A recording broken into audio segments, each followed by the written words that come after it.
Hello, friend, and welcome to Discoverage 14.4. Yes, it's Peter and Anne-Marie with our thoughts on the latest Discoverage, but first, we have some...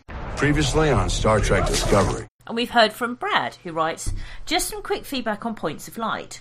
Tilly's story, good, interested to see where they take it. Sowing seeds for Culber's return? Yeah, I think so. Spock story, pretty good. Thank the gods they didn't make Spock and Burnham lovers. Yeah, that would have been a key. Klingon, not bad. Game of Thrones element was good. Yay, lots of pinky blood. Ooh, pretty D7. And the Klingons are more like Klingons than Space Orcs. Wild speculation, could this baby be the albino from DS9? Oh, bloody hell, that's... wow.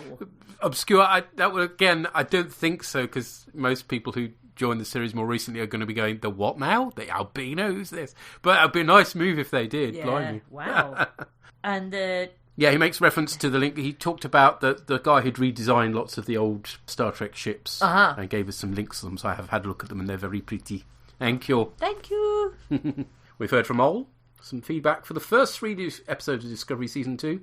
The first 2 episodes were exactly what I want from Discovery. Stories that fit the bigger picture, but stand alone as individual narratives. I'm liking Pike and getting to know the rest of the crew a lot. Episode 3, on the other hand, was a lot like Season 1. It didn't really have a beginning, middle and end. It's just a middle all the way through, picking up where Season 1 left off, reshuffling the pieces on the chessboard and stopping without really ending. Not it was bad, I just found it less satisfying. Now on to the Cybok in the room.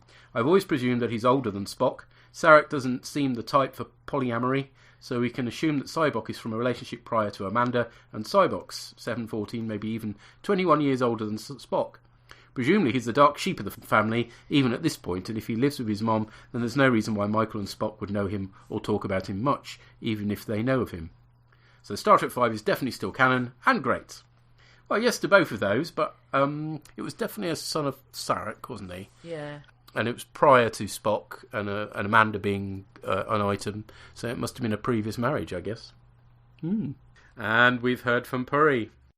Hello, Orgs. Puri here to talk about Point of Light. Yeah, I remembered an episode title. I suppose I've had a week to think about it. Apologies for not getting back sooner, but I didn't. But I'm now contacting you live from Stratford.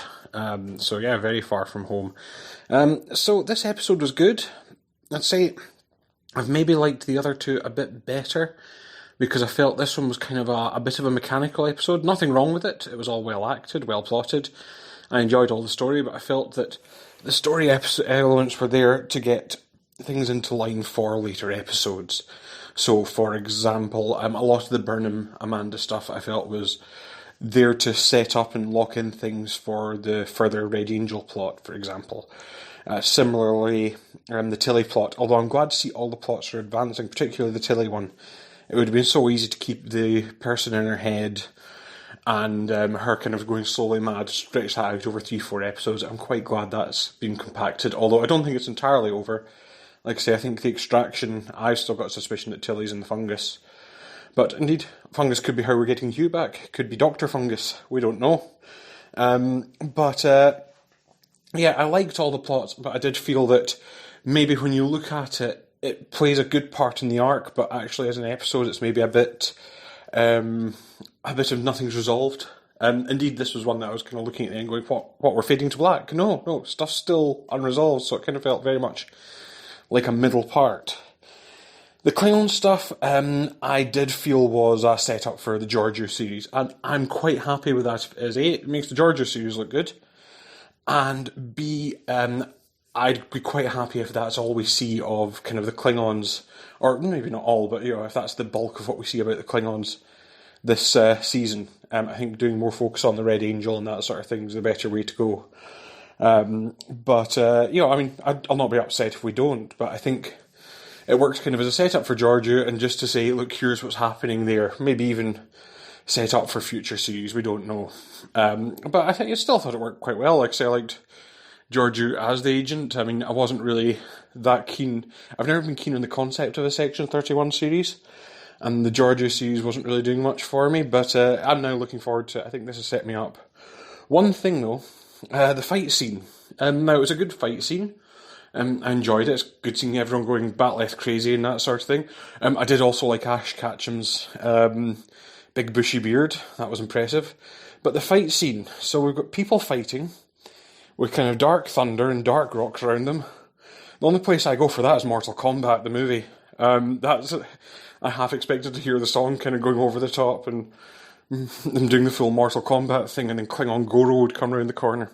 I'm not sad that it didn't happen, but yeah, that's kind of where my mind went. But I do realise, like in a lot of things, the problem there is my brain rather than anything else. So yeah, good episode, but maybe a bit... I felt this one was functional more than anything. Did what it did well, but I think this could be in the future, not one that you go back to say, I'm just going to enjoy that ride again, because it's kind of a middling... It's kind of a bit in the middle. So hopefully, you never know if you're recording a bit late. I may even get feedback in for the next one before the episode. No promises. But do keep up the good work. I always look forward to the podcast, and I hope to feedback to the next one. Until then, bye for now. Bye, sir. The clock is ticking on that, I'm afraid. But if you don't get it in time, don't worry, we'll include it in the next one. Yeah. It did feel like setting up for future episodes, but I think that's what telly does now. Yeah, I didn't have any problem with the fact that it was unresolved at the end, because there were bits and pieces that you just know are going to get picked up later on.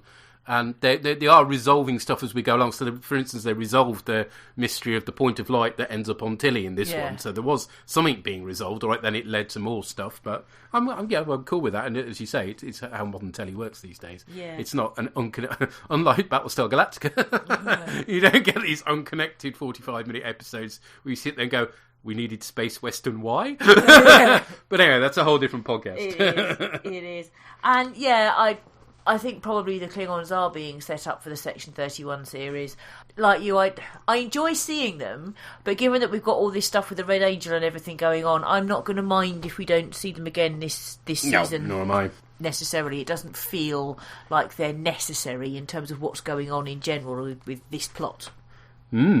And you're quite right. Well, what the episode was lacking is when Giorgio had Kolshar in that wibbly-wobbly force field thing, turning around to L'Rell and going, finish him!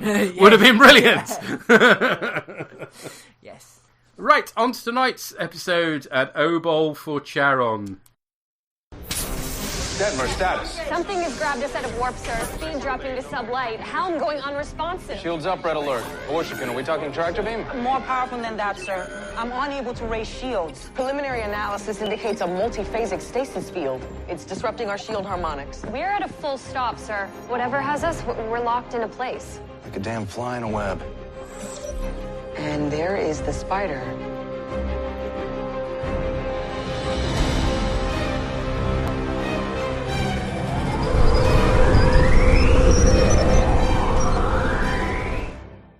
We're back to wanky titles. Aboo. So here we go. I had to research this on Wikipedia. Charon is the ferryman over the river Styx in Greek mythology. And an obol was a coin that one placed in the mouth of a dead person before their burial, so that when they arrived at the river Styx, they could pay the ferryman, basically. Right. Yeah. What relevance it has to tonight's plot? I mean, Saru nearly dies. That's as close as it gets. The big sphere thing is dying. Yeah, and does die, I suppose, but there's no coin. I don't know. Stop it. We were enjoying the ordinary titles, and then you have to ruin it. Aboo. Anyway. Number 1 beams over from the Enterprise. Not that we see it for some reason. No. In her glorious gold uniform. It's yellow, not gold. Yellowy gold. It's lovely. It's yellow. Technically, it's called gold, but anyway. It's yellow. She reports the Enterprise is still broken. Got a virus. Yes, Pike blames using the holographic communication I like systems. That. I like and that. orders them ripped out. Nice. So that's the real reason why we don't see them in the original series. Of course. She only stops for a cheeseburger, sadly. But apparently it should This is a tasty burger. Yes. With extra hot sauce as well. Yeah. But she'll be back in future episodes, apparently. So that's good, because she looks nice. I like her. May the mycelial blob is in the spore drive chamber thing, and there's a great moment where Tilly is leaning against the glass and the blob forms a hand, holds it up against hers, a la Star Trek 2. Yeah. I have been and always will be your blob. We get, well, I'd say the senior staff around the table in the briefing stroke conference room, but no, it's not the senior staff, is it? Because we've got no chief medical officer still, and we've got no chief engineer either, more of which later. But we do have Linus, so that's on the upside. Hooray! He gets to gurgle again before the universal translator kicks in. That's a nice detail that it's not quite so advanced yet. Barzan Commander Narn is also at the meeting. quite a huge cast they're assembling here, really. Yeah. They're still introducing new characters, even though the other ones are still, we've explored a bit about them, but not a great deal yet. And Saru isn't well, claiming he's got a cold, and is told to stand down by Pike. Then after the meeting, he tells Burnham that Number One has found the course that Spock's stolen shuttle took, and they're in the process of intercepting it. But she said she needs to be stood down too, otherwise she'll make things more difficult for him. Weirdly, he only refers to his Number One as Number One to Michael, but they've got to continue the mystery about her name, because she was never named in the original series. Because if we find out she's just called Sharon, it's going to be a massive disappointment, isn't it? Then they're plucked out of warp and held in place by a glowing red sphere, because everything in this season has to be red. Remember in the last season when everything was blue? The caterpillar thing and tardigrade, and then there was the planet of the blue plants, and all the spores were blue. Everything was blue. Well, now this season everything's red. We've got red lights, red angels, and now a big red sphere. It's Yay, does season 3 come purple? Well, I was going to say, if it does, somebody will be very happy indeed. It makes for a very long teaser, but it's okay. It doesn't matter, considering we don't have any adverts, so... Burnham and Linus have discovered it's 100,000 years old. It's nice that he's getting because he's science, so he's sciencing the science with Burnham. And it's a mixture of organic and non-organic matter. He's also trying to speak to them. Although they don't work that out straight away, do they? But no. But it was pretty obvious, really, wasn't it? The crew start speaking in different languages, which they blame on the universal translator malfunctioning. There's a sort of reverse Pentecost going on, because nobody can understand one another. That's a fun idea. I don't think we've seen before the universal translator go on the blink, so that's cool. No, we've had it struggling to work. Yes, it hasn't worked for some races, but it's never been on the blink for everybody, and that's going to happen. All technology fails. Blimey, the holodeck.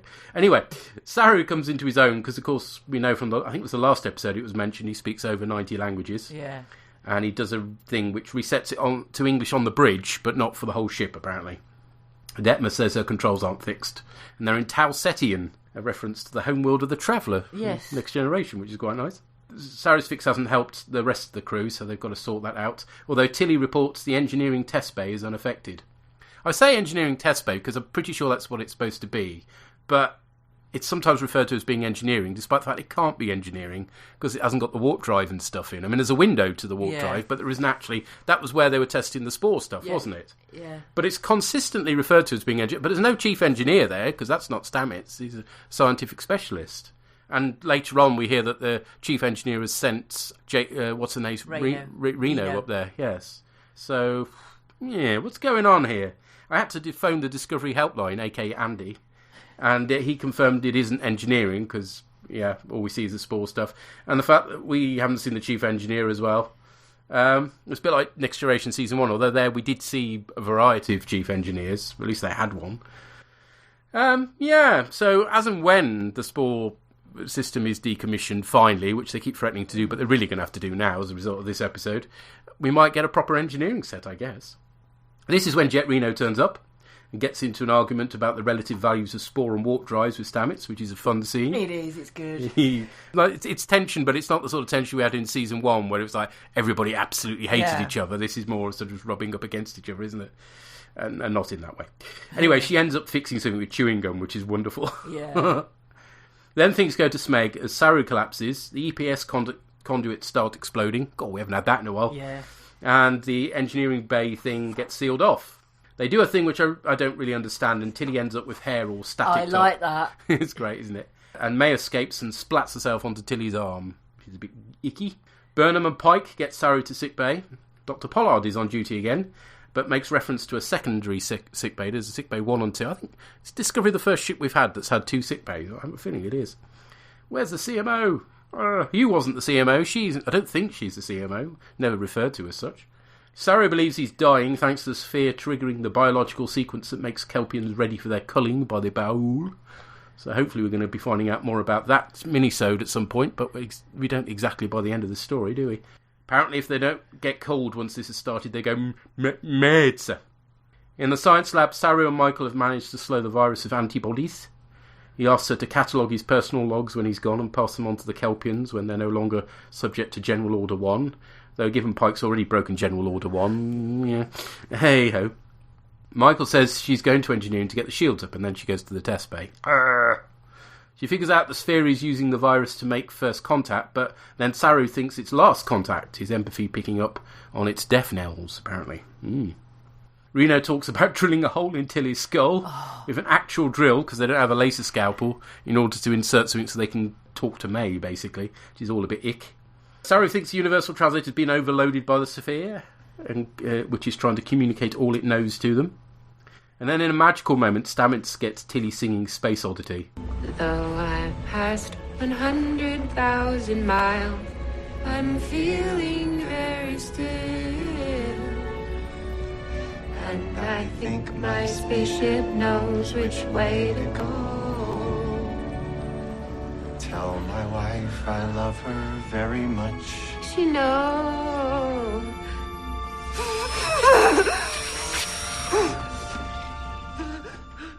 Yeah. So I think we have our tune this week. Yeah, I think we do.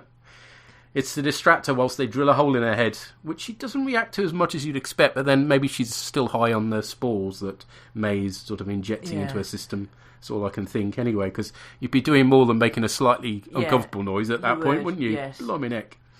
Once they've inserted the device, May says that she's from a species called the Yarsep, who have been invaded by an alien presence, which turns out to be the Discovery when it does its jumps, damaging their realm, which reminded me horribly of Next Generation's Force of Nature, which is not a good thing. No, I don't reminded of that episode at all. But again, we do need a reason for the spore system to be decommissioned. Yeah. Well, they've already given us one and then turned back on it. Hopefully they will stick with it next time, eh?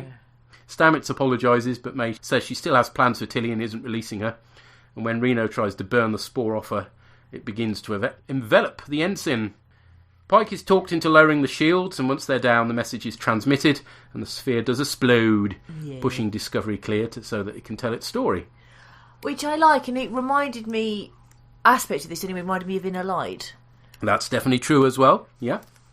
Tilly has now been completely covered in spore, which all looks grim, and Stamets has to burn her out. All very icky. Michael takes Saru to his quarters to die. And there's a lovely moment when all the bridge crew stand in respect as they leave, which is sweet. And we get the Alexander Courage theme again. Yeah. In his quarters, we find he's grown plants all over the floor and the walls, which is nice. And it's impressive makeup, because we see Saru topless. Yeah. We've not seen this much Kelpian flesh before, but no, it's a good job. Excellent. He asks Burnham to kill him before the pain and madness overtakes him. It seems harsh to ask someone that's so close to him, and effectively she's the closest person to him on the ship to do it. I mean, why not ask Dr. Pollard to do it? But would she refuse on the grounds of a hippopotamus oath? I don't know. Don't know what the 24th century, no, it's 23rd century, isn't it, at the moment, approach to assisted dying is, do we? No. He claims he's too weak to do it himself. Okay, fair enough. But presumably he could still walk out an airlock, and then that wouldn't involve anybody else having to kill him. Anyway, when she goes to put the blade to his ganglia, before he gets Trek's first assisted suicide, they just kind of fall off. So it's just as well they waited that long before trying it, because she'd done it a few minutes earlier. She would have killed him for no reason. Yeah. Oh dear. Hey, seriously thought they were writing Doug Jones out at this point, I must admit. I mean, it was like, could they not afford him anymore? That's quite likely. Oh my gosh. And I mean, was he nominated for an Oscar for his work on, what was that film, the water one? Shape of Water. Was it Shape of Water? Yeah. Yes, so literally, I thought they were writing him out. It's like, blimey, he's one of many people's favourite characters. This is going to hit people bad. But now, of course, he's cured and more powerful before, free from fear, and he's also aware that the great balance of the battle has been proved wrong. So I guess that is going to be addressed in the future, but not yet.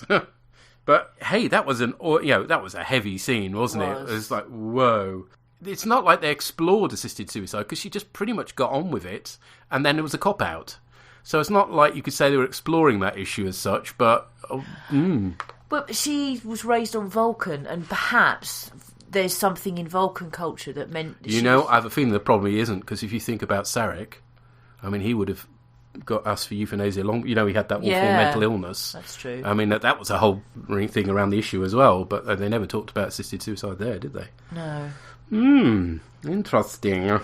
Yeah, I don't mean, because when it's come up with Klingons before, the Federation, as in, I say before, from this point of view, in the future. Next generation. Yes. Yeah, the Federation staff wouldn't do it. Yeah, that's right. Although that was different, wasn't it? Because his quality of life was affected, but his life wasn't over, whereas Saru, the clock is ticking, and if they don't do something about it, he'll go mad, which obviously won't be pleasant as a way out. So I suppose that's a different situation, isn't it?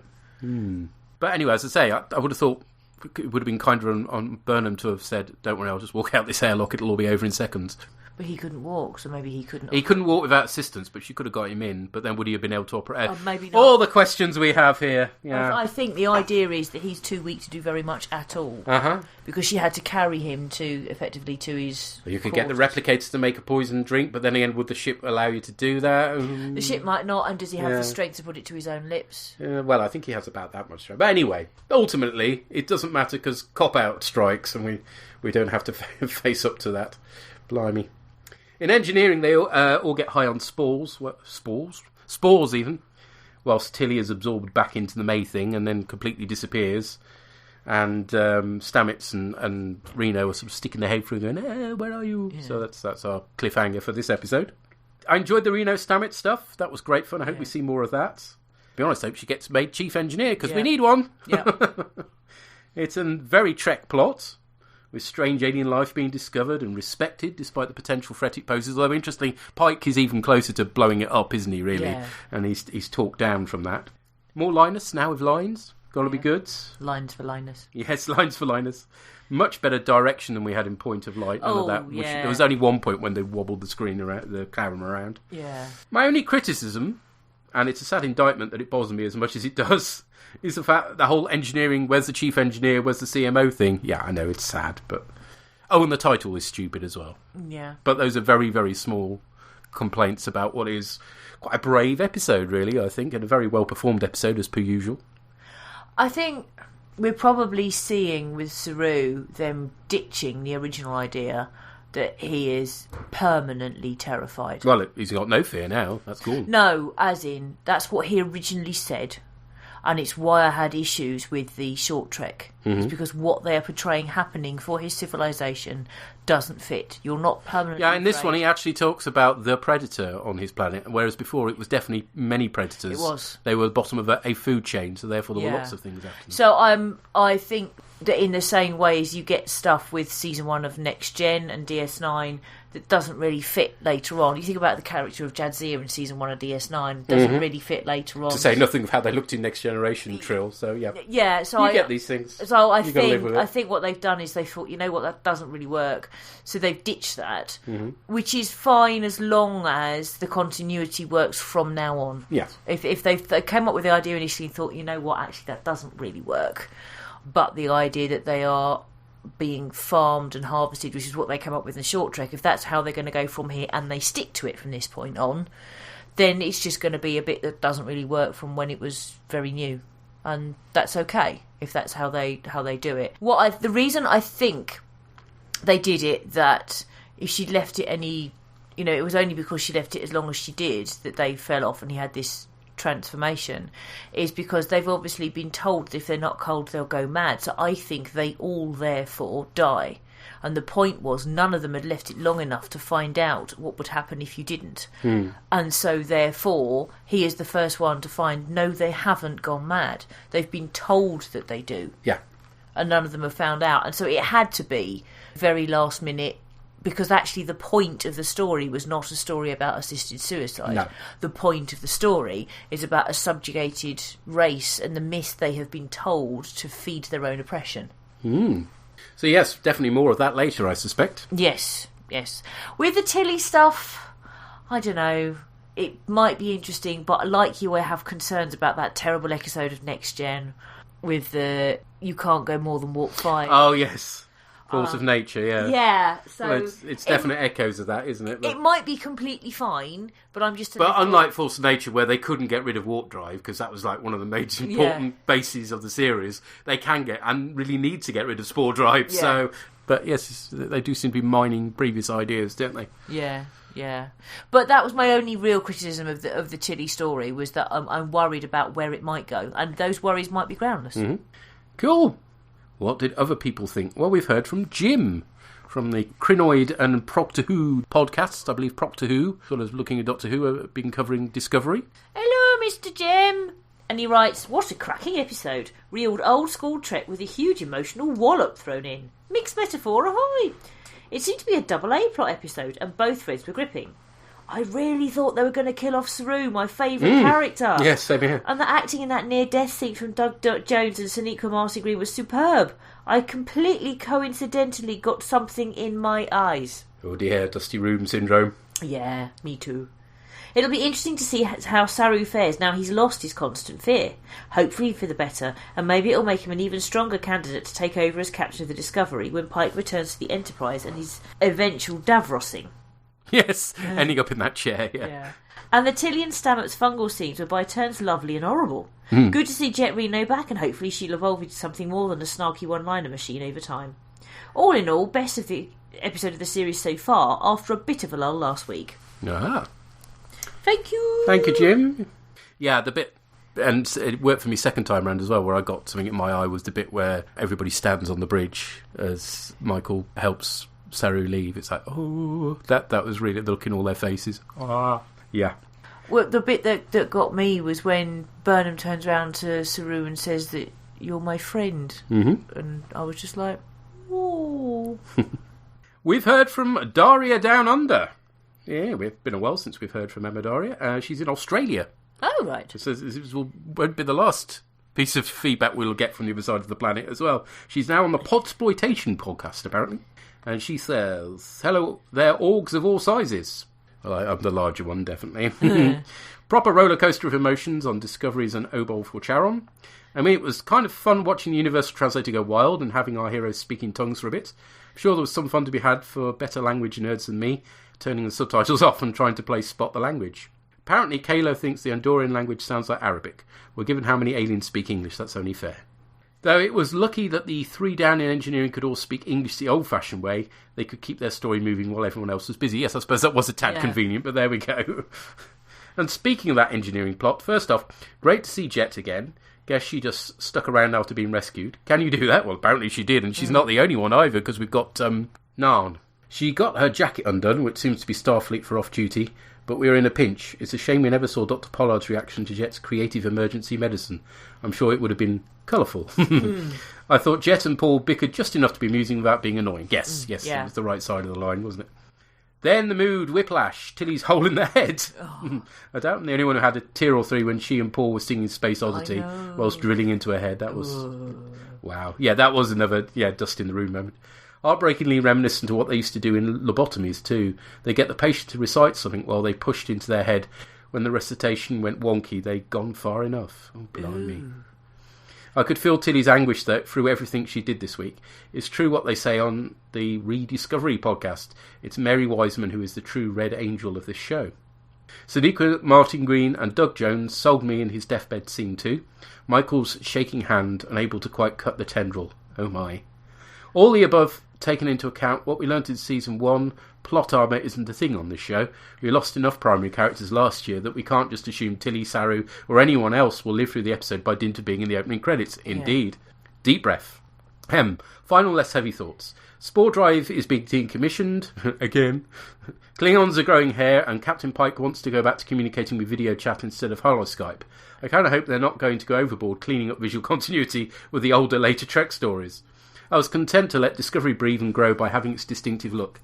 Any visual differences I chalked up to the equivalent of when a different artist takes over a comic. Signing off, thanks as ever for the podcast, always a good listen, and a way to digest the episode just gone. Thank you, Daria. Thank you. Yeah, I think it's not. I don't have a problem with the things looking different, Klingons aside, for the most part, because they've got to, haven't they? It's like when we saw the Enterprise, and it was never going to look like it did in the 60s, was it? So you can kind of live with that. It's the technology and stuff that's been established and then unestablished, but hey-ho. And we've heard from Doreen, who writes, this was action-packed. I like Jet Reno's interactions with Tilly and Stamets. Whoever plays Tilly shines big time and again, as per usual. Yep. In the grape gum scene and the various trippy dripping scenes, I was often confused, like when Michael goes to engineering but comes away without ever mentioning shields, but maybe asking/communicating with the sphere is a better idea. I hope you can explain the malfunctioning universal translator scene. Anthony says it doesn't work. I argued everyone is speaking their usual language and the translator's going haywire and randomly translating. However, Anthony says the limp sync shows the actors are speaking the languages. Burnham says that it's making different languages come out of their mouths. No, that can't be right. It doesn't. It's not the way Universal Translator works. There is always the problem of lip sync. So people are speaking alien, but their lip sync matches the English. That's unavoidable, because otherwise you just get that with... I think they did try it in Star Trek The Motion Picture, don't they? Where they overlay alien onto somebody speaking English, and it just looks weird. It just doesn't work. So, unfortunately, just for practical purposes. But in terms of the actual malfunction of the system, that's because the red sphere things overloaded everything. So the system's up the spout as a result of that. So they basically have to do a reset. But Burnham sometimes speaks one language and then sometimes speaks another, because what she says is the Universal Translator is making different languages come out. No, you can't be heard. They may be heard, but you can't make a different language come out of somebody. That's just... No, out of... I presume the Universal Translator is in the communicator, and therefore it makes a sound. It talks over you. Yeah, it comes to it, because, I mean, they'd actually be speaking their language, so it's actually had to do something biological to them, hasn't it? Thinking about it, because otherwise you'd be both hearing the mistranslation, but you'd also be hearing the English that they're speaking. It's got to do something with the sound waves. So over type, as it were, the sound waves coming out. That's the problem. Universal translators really don't work. When the more you look into it, it's like... But in terms of what's happening, Burnham specifically says that the way that the Universal Translator has been messed up, different languages are coming out of people. And she does not consistently speak the same language. At one point she speaks... Yeah, but the impression I was being given was that she's speaking English, but the different language are coming... Well, that doesn't work with people not understanding one another. No, if they would otherwise speak English. It's a lot better when they're with Doctor Who, isn't it? And the telepathic circuits, because then you're hearing English in your head rather than it being spoken. So you get away with it with that, but... It's something to do with a communicator, and it overwrites your voice. You think back to season 1... That would require something really biological, though, wouldn't it? Not necessarily. It just needs to overwrite the sound waves. You think back to season 1, and there's the episode where Burnham goes onto the ship and she sets up a universal translator. And so when she speaks, they hear Klingon. When they speak, she hears English. And it's done through the communicator is how she does it. So it must be doing something with this. It must be intercepting and overwriting the sound waves. Now, I'm not telling you how it does that, because I ain't got a pissing clue. I don't even know if it's possible. Well, it was all to do... I mean, my understanding of it before, anyway, was it was all to do with mathematical algorithms that enabled you to translate language, but there wasn't anything about overriding people's vocal cords, which is effectively what we're talking here. But that must have been going on all the time, because otherwise, as you said, people would be hearing two things at the same time. Yeah. And then nobody wears an earpiece. And nobody has ever, in Trek, worn an earpiece in order to understand another language, which is what you would be doing if it was being translated. So it must be overriding the sound waves. Weird. Okay, I had never thought about that, and it makes it sound even more broken than it was before. Never mind. Carry on. She says, I like the line after the sphere exploded about it reversing the plurality of the stasis field to save the disco. All the references to music in this one seem well out of date, like Tilly singing Major Tom as her favourite song. At least it's better than that awful rap we got in the first season. And Reno's reference to playing drums for Prince as part of a weird dream. Yeah, we've changed musical decades now, thank you. We've gone into the decent 80s, right? Because we had that awful Bee Gees remix, didn't we, in the first season. So it's not something new that they're using what we'd think of as, modern music. Well, I would anyway. But of course that's effectively classical music to them now. But the thing that's changed is that whoever's choosing the music's got better taste. Yeah. She says, I'm especially glad Netflix finally made the shorts available, as the storyline about Saru would not have made much sense if I hadn't seen Brightest Star. In some ways, what Saru said about the Vahai makes sense of the Kelpians willingly walking to the Cullings. However, the bit where he wants Michael to cut off his ganglia suggests that their predators have been exploiting a death process that's actually an evolutionary process. This raises two things. Number one, the writers have ridden themselves of the ganglia problem. Two, for some reason, he reminded me of Kess. Not that I've watched that much of Voyager. Yeah, she was evolving. Didn't she turn into a glowy light and bugger off? Yeah, generally they had a 7-year lifespan, but she evolved into a super Kez or something. Oh, yeah. Okay. Let's not dwell on that. Anthony has an interesting theory about the short Calypso. He thinks that because Stamets finds out from May that he's been damaging the Spore's ecosystem, this leads to Discovery being abandoned for 1,000 years in the wastelands of space, which would explain why the rest of Trek uses warp rather than spore drives. Yeah, except she's got a warp drive, so they just decommission the spore drive. Thank you, Doreen. Thank you. We've also heard via MP3 from Andrew. I really like this episode. I like the A story in particular, There were shades of the motion picture, there were shades of the voyage home, there were shades of the Nth Degree. I thought it all worked very well. Lots of lovely stuff for Doug Jones and Sonequa Martin Green to do. Lots of development for the Saru character. It's going to be interesting to see what he is like, completely fearless, for good now. Going to be playing all kinds of board games all over the ship. You can see the logic in the sphere going to the Federation, I think. If it's able to move itself around, which it seems like it probably can do. The Federation's pretty much the only power in at least the quadrant, maybe the galaxy, who would be able to work out the intentions of the sphere and honour its wishes. The Klingons would destroy it, the Borg would assimilate it, which probably isn't the kind of continuation of knowledge that the sphere is after, and the Pakleds would just go, what? So yeah, all very good, very solid, like that a lot. The B story was less interesting to watch for me, I think mainly because it was just stuck in one little room. Was Jet Reno always this much of a prick? There must be something about that engineering room that turns people into assholes. But it did its job in moving the story along, and it did its job in cliffhanging for next week, I think, with that final image. This season's doing a really good job of that, actually, of making me want to watch the next episode, much better than last season. I'm really enjoying that. The ongoing C story, I'm a bit worried about, the Spock-Burnham storyline, and I'm worried about it because it's a mystery box, and the mystery box has been much mentioned and much maligned in recent times. The problem with a mystery box is it has to do two things. It has to motivate the situation, and it has to be impactful when the mystery is finally revealed so that it's worth keeping as a mystery. The A story of this episode does that really well. The mystery of the sphere sets up the story, and then when it's finally revealed what's going on, it's satisfying because it's not what you're anticipating.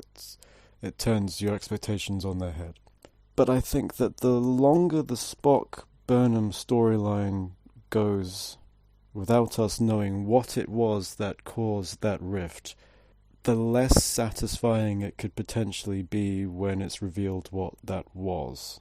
If the motivation comes at the start, so if Burnham says, I did this, and I regret it, and I want to fix it, whatever the this was, all that piece of information has to do is be something that could reasonably motivate her behaviour. That's it. What's important is what she's going to do to fix it and how far she's willing to go to fix it. If you keep that motivation secret and only reveal it later on, then you have to make that motivation additionally interesting to make it worth keeping secret. It has an extra sort of story burden to it that putting it at the start doesn't give it. Because we don't know what Burnham did to drive Spock away, we don't know whether Spock staying away for as long as he has is a proportional response. We're not able to put ourselves in Spock's shoes and ask, would we forgive Burnham? We're in this kind of limbo space where we don't really have enough information to be able to engage with the story properly.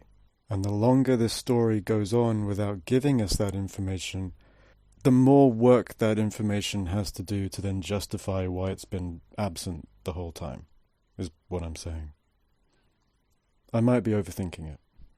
But that's for the future. For this episode, I really enjoyed it. I really liked it. Thumbs up. I have nothing more to say on that, I think. On to next week. Okay, thanks, bye. Thank you. Thank you. I think you're right that the longer we go on, not knowing what it is that Burnham did, the less likely it is to be satisfying when we find out. I think there's a very real risk. I hope we discover very soon what it was, so that it doesn't end up feeling like a real damp squib at the end. Because I think that is a real risk. We're not going to know till we know. Yeah. And I like it. Yeah, Saru, presumably his character's going to change somewhat in the future now, so that'll be interesting to explore. So you can't criticise Discovery for not having character development, for heaven's sake. These characters go through hell. Yeah. Cool, thank you, sir. Thank you. And also from the other side of the world, we've heard from the Llama God.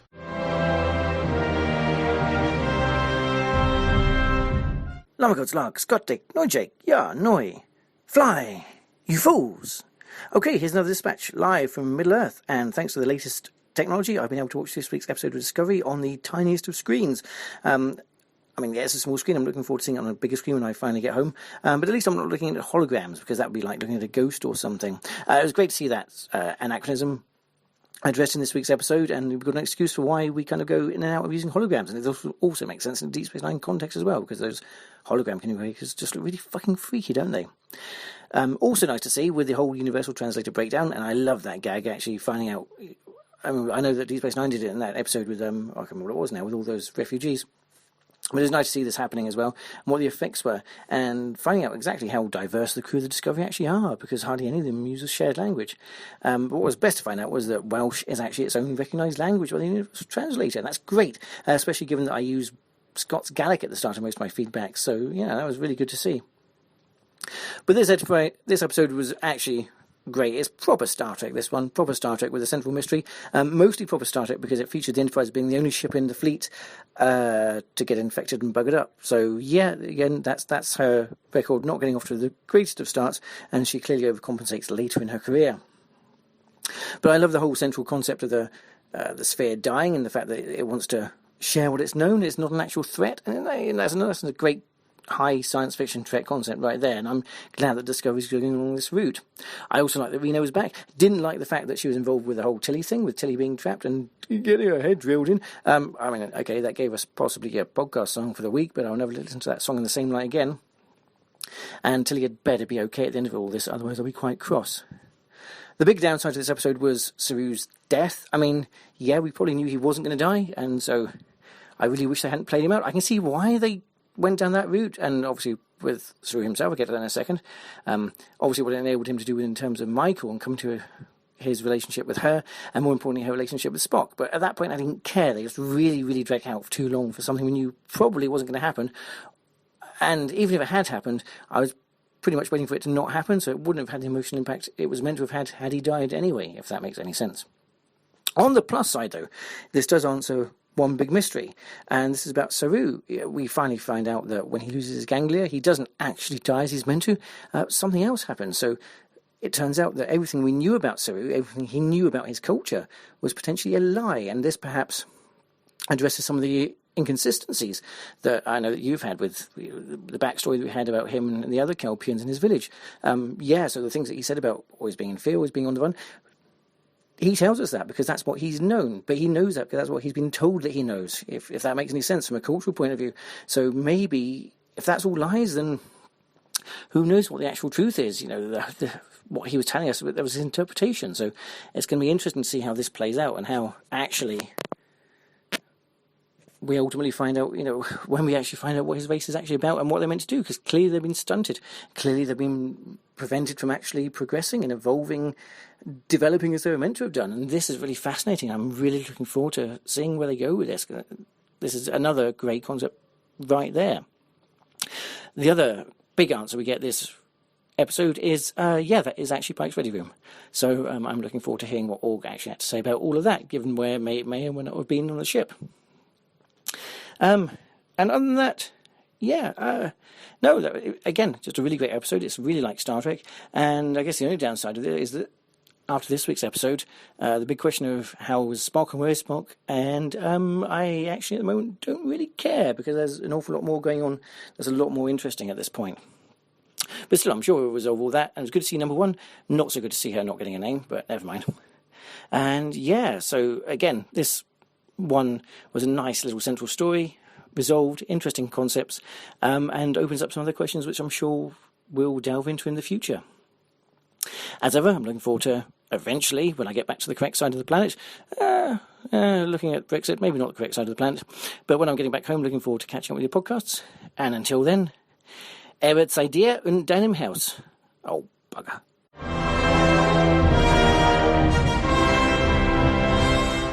Yeah, they weren't all speaking in their own language. No. They were speaking languages that they were unfamiliar with, so all a bit random. And Burnham speaks in several languages, doesn't she? Yeah, she does, yeah. As does Pike, come to think of it. Proper Star Trek, though, definitely. Yeah, felt like Trek again. Excellent. Feeling like that's a lot this season so far. Yeah. Does Saru say that they live in permanent fear? Because that's what we've been told. Well, either he lives in permanent fear or he doesn't. Like, it's an emotion. So either he's permanently feeling frightened or he isn't. I think that they've ditched it as an idea. In the same way as, there's this whole thing of, we can sense death. And actually, no, they can't. They're just really empathic, is what they've done here. With Saru, I think that they are actually resetting him, I think. In the same way as, for example, you can do magic with the transporters, can't you, early on in TNG? And then it doesn't come up again. Yes. Because they realise they got themselves into a blind spot. And so, if that's what they've done here, you're never going to get all your continuity to add up because it's not real. Yeah. And I have a theory for the Ready Room being so large as well. Do you? Yeah. I was reading about the first season and why the bridges are so big compared to later bridges in sort of chronologically later Star Trek. And the reason, of course, is they're filming in widescreen.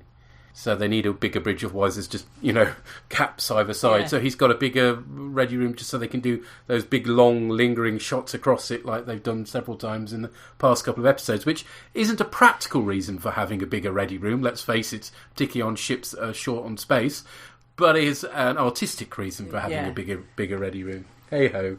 Brilliant, thank you, sir. Thank you. Hope you're enjoying your Transformers stuff down under. Righty, thank you to everybody who's fed back. Thank you. And next time, which you'll be recording on Saturday, we'll be covering episode, what we're up to, 5 now? Yeah. Saints of Imperfection. Okay. We'll see how that one transpires. Hopefully the title will make more sense than this one. Yeah. Probably wouldn't be hard, though, would it? No. Cheery bye. Bye, boy. Ground control to Major Tom. Ground control to Major Tom. Take your protein pills and put your helmet on. All music referenced is for illustrative purposes only, and no copyright infringement is intended. Find our website at borgcast.libsyn.com. And we have a YouTube channel as well. You can find the Borgcast playouts on Spotify for your listening pleasure. Visit our Tumblr site at borgcast.tumblr.com, where you'll find images accompanying the episodes discussed in this cast. Send emails or MP3s to borgcast@gmail.com. Or you can contact us via Twitter on rev_org or borgcastammo. Hashtag Borgcast. This is ground control to Major Tom. You've really made the grade. And the papers want to know whose shirt you wear. Now it's time to leave the capsule if you dare. This is Major Tom to ground control. Shut it down! Off, you bugger. Off.